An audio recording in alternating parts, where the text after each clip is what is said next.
So the Venezuelan government are fanning out across the country in search of signatures. The domestic petition drive is aimed at getting the White House to back away from listing the country as a security threat.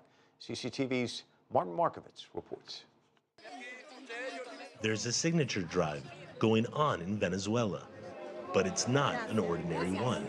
Thousands of Venezuelans are answering President Nicolas Maduro's call to petition U.S. President Barack Obama to repeal his executive order classifying Venezuela as a national security threat. 55-year-old Luis Araga not only signed the petition, but also enlisted in the Bolivarian militia, which has seen its ranks surge since tensions flared with the U.S. If it's possible to do this at 90 years old, I will do it. This is my country. It's my homeland. It's the revolution. It's the nation. These are the things that are in play now. How can you live with yourself if you don't do everything possible to defend the country?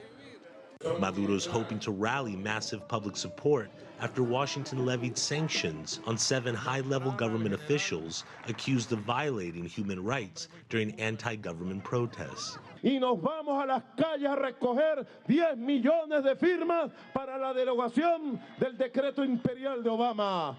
¿Están de acuerdo? Ustedes van a firmar. In the past week, demonstrations against the United States have erupted across Venezuela. They are protesting Obama's recent actions against the Maduro government. The Venezuelan president says Caracas poses no threat to the U.S. and that Obama's declaration is an attempt to destabilize his socialist government. A number of Latin American countries have come to Maduro's defense. Estados Unidos debería entender de una vez.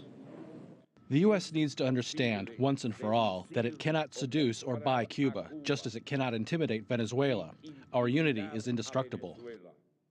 Some analysts say that Obama's recent move has been a godsend to Maduro. Faced with a low approval rating and a huge economic crisis, the recent spat has allowed him to mobilize his base ahead of key parliamentary elections. Up to this point, it has been helping him because of the nationalistic rally that has been developing around him. The opposition has been quite cautious about this in order to be politically correct. Despite the political tensions, commercial relations between the two countries have not been hurt. The U.S. is still Venezuela's biggest trading partner and largest buyer of its oil. Markovits, CCTV, Caracas.